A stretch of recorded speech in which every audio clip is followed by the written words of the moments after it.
안녕하세요. 공부가 뭐니 농구 레전드 주희정 씨가 나왔습니다.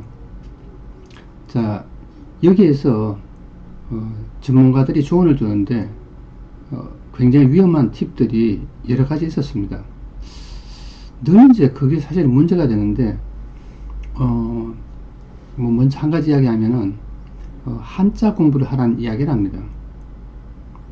여러분, 한자 가지고 우리나라 어휘 공부를 하는 것은 굉장히 어렵습니다. 실제로 한자 풀이를 해서 뜻을 알 수도 있지만 그렇지 않은 경우도 굉장히 많습니다.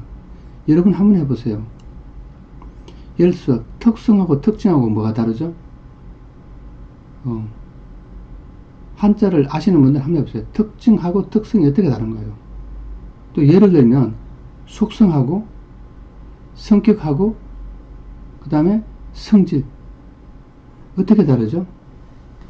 대답을 잘 못해요. 한자 다 아는 사람도 대답을 못합니다. 왜 그럴까요?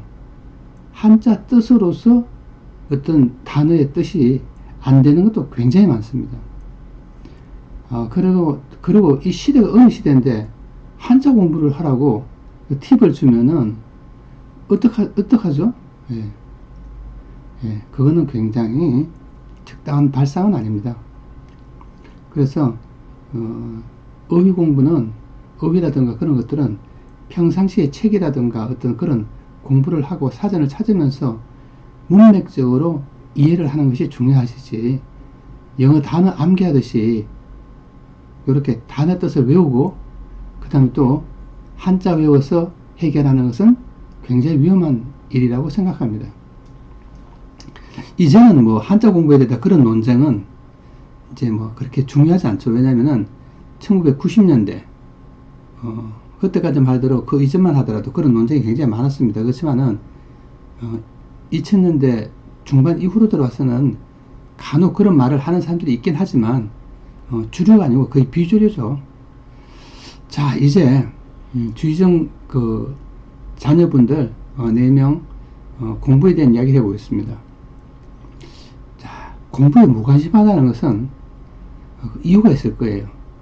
그래서 이제 실제로 이야기가 나왔지만 애들은 아빠가 공부 못했다는 것을 압니다. 아빠 공부 못했잖아 라고 이야기하지만, 그러면 이제 엄마는 그게 뭐 고시로 따지면 고시 패스한 거야 라고 이야기하지만, 여러분 고시 패스한 거하고 농구 잘한 거하고는 전혀 다른 개념이죠. 애들도 그래서 뭐냐 하면은 공부하지 않고 아빠처럼 공부 안 하고 다른 걸로 한번 고시 패스하듯이 한번 잘해보려고 하는 거죠. 그런 생각이 있는 거죠. 그래서 이제 일단은 어릴 때 그런 문화적인 어떤 부분을 한번 짚어볼 필요가 있습니다. 자, 그 다음에 우리는 이제 보통 사람을 바꿀 때 크게 이제 두 가지 방식이 있습니다. 하나는 뭐냐면은 인지주의적인 방식이고, 두 번째는 행동주의예요. 지금 가장 이제 많이 사용하죠. 그 다음에 이제 두 가지 합쳐서 인지행동주의, 인지행동치료 이런 말을 하는데, 이제 그런 부분을 이제 많이 사용을 하죠. 근데 이제 실제로 이제 인지를 바꾸는 것은 어떤 독특한 프로그램을 해서 약간 전문성이 있어야 되지만은, 행동은 인지보다는 훨씬 고치는 게 쉽죠. 간단하게 말하면은 행동을 바꾸면 사고가 바뀐다는 논리를 펴는 것이죠.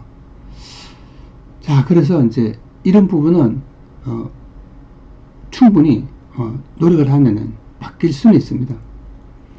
이 부분은 제가 다른 동영상에서 전문적인 어떤 지도를 받아야 된다고 이제 이야기를 했습니다. 그 다음에 이제 기본적으로 행동을 바꾸면서 애들도 전문적인 어떤 인지 상담을 하는 그런 사람들한테 한번 상담을 보는 것도 괜찮습니다. 자, 이제 둘째 딸이 SNS 페북 메신저를 통해서 어떤 뭐 오빠하고 뭐 말하자면 사귄다고 생각하는데, 본인은 사귄다고 생각해요. 오빠는 어떨지 몰라도 본인은 사귄다고 생각해요. 자, 이런 문제들도 사실 어떻게 보면은 선명하게 선을 그어줄 필요는 있는 거예요. 우리는 뭐냐 하면은 어려서부터 자랄 때 부모들이 어떤 식으로 욕망하는가를 잘 압니다. 다시 말하면은 부모가 욕망하는 것을 자식은 욕망합니다. 약간 더 확장시키면 인간은 남들이 욕망하는 것을 욕망하죠. 예.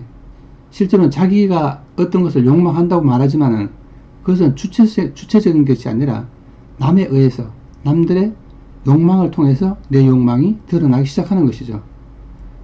물론 이것은 이제 뭐 여기에 대해서는 자크락강이라는 분이 굉장히 많은 이야기를 했지만은 역시 마찬가지입니다. 문화적으로 봤을 때도 애들은 어떤 그런 욕망 속에서 자랐기 때문에 이제 페북을 통해서 페북 메신저를 통해서 사람들을 사귀기 시작하는 거예요. 언니는 그러한 동생을 굉장히 부러워하고요. 자, 이제 약간 이제 정리를 하겠습니다. 기본적인 그 공부에 대한 개념이나 어떤 생각, 신념 이런 것이 많이 부족한 아이들입니다. 말을 바꾸면 어쩌면 가족의 한 부분적인 분위기다 이렇게 표현할 수 있을 겁니다. 그러면 지금 어떻게 해야 되냐? 가족의 문화를 한번 재점검을 하고 그러기 위해서는 역시 전문가의 도움을 받을 필요가 있습니다. 그래서 스스로의 가치관이 생기면 학습 동기가 일어납니다. 근데 특히 뭐냐 하면은 중요한 것은 독서예요. 근데 독서인데 흥미 중심의 독서를 해서는 안 되고 어느 정도 교양이 있고 다시 말하면 좁은 책, 고전에 해당되는 책을 읽는 게 좋습니다. 지금 많은 사람들이 뭐냐면 고전을 약간 무시하는 그런 풍토가 있는데 베스트셀러 중심으로 책을 읽으면서 그런 고전이 약간 무시되는 게 학교 현장 독서에서도 많이 나타납니다. 자, 이제 좀 학생이 자녀가 좋아하기도 하면서 어느 정도 괜찮은 그런 이제 책들을 읽히는 게 좋습니다.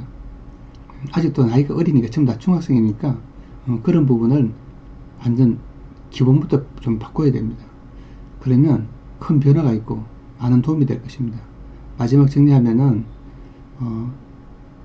공부는 행동과 사고의 변화를 통해서 공부가 되는 것입니다. 물론 인생도 마찬가지겠죠. 네, 감사합니다.